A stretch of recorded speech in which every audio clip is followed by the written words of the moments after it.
Hi, Kozhikode Mavoor road ജംഗ്ഷനിൽ Nandilath G മാർട്ടിൻ്റെ നേരെ ഓപ്പോസിറ്റായിട്ട് ഇങ്ങനെയൊരു സംഗതി നിങ്ങളെല്ലാവരും കണ്ടിട്ടുണ്ടാവും. എന്താണെന്ന് അറിയാത്തവർക്ക് വേണ്ടിയിട്ട് ഞാൻ പറഞ്ഞുതരാം. യെസ്, കേരളത്തിലൊരു വലിയ സംഭവം നടക്കാൻ പോണ്. അത് നമ്മുടെ കോഴിക്കോട് EMS സ്റ്റേഡിയത്തിൽ വെച്ചിട്ട് ഇന്ത്യയിലെ ഏറ്റവും വലിയ മോട്ടോർ സ്പോർട്സ് ഇവൻ്റായ ISRL Indian super cross racing league season 2 ഇത്തവണ നടക്കാൻ പോകുന്നത് നമ്മുടെ കോഴിക്കോട് EMS സ്റ്റേഡിയത്തിൽ വെച്ചിട്ടാണ്. കേരളത്തിൻ്റെ ചരിത്രത്തിൽ ആദ്യമായിട്ടാണ് ഒരു സ്റ്റേഡിയത്തിൽ വെച്ചിട്ട് ഇങ്ങനത്തെ ഒരു പരിപാടി നടക്കാൻ പോകുന്നത്. 15-ലധികം രാജ്യത്തു നിന്നുള്ള 40-ലധികം റൈഡേഴ്സ് ഇവിടെ കോഴിക്കോട് വെച്ച് മത്സരിക്കാൻ പോവുകയാണ്.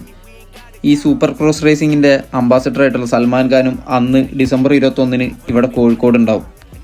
നമുക്ക് എല്ലാവർക്കും അറിയുന്ന ബാൻഡിഡോസ് പിറ്റ് സ്റ്റോപ്പും അതേപോലെ തന്നെ മുർഷിദ് ബാൻഡിഡോസുമാണ് ഈ പരിപാടി ഇത്തവണ നമുക്ക് കേരളത്തിലേക്ക് കൊണ്ടുവന്നിരിക്കുന്നത്.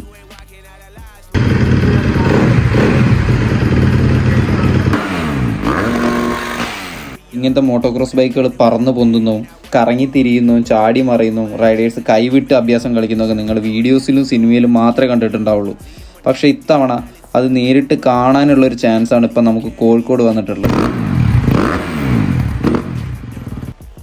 ഈ പരിപാടീൻ്റെ ടിക്കറ്റ്സ് നിങ്ങൾക്ക് 199 തൊട്ടിട്ട് ബുക്ക് മൈ ഷോയിൽ അവൈലബിൾ ആയിട്ടുണ്ട്. അതേപോലെ തന്നെ ഇത് ലൈവ് സ്ട്രീമിംഗ് ഉണ്ടാവും. മാവൂർ റോഡുള്ളവരെ എക്സ്പീരിയൻസ് സെൻറ്ററിൽ നമുക്ക് നേരിട്ട് പോയിട്ട് ഇവർ റേസിങ്ങിന് ഉപയോഗിക്കുന്ന ഈ ബൈക്കുകൾ തൊട്ടടുത്തുനിന്ന് കാണാനും അതേപോലെ തന്നെ സ്റ്റാർട്ട് ചെയ്ത് നോക്കാനും പറ്റും. അപ്പോൾ ആരും ഡേറ്റ് മറന്നുകൊണ്ടാ, ഡിസംബർ 21 ഞാനും ഉണ്ടാവും അവിടെ പരിപാടിക്ക്. അപ്പോൾ അന്ന് കാണാം.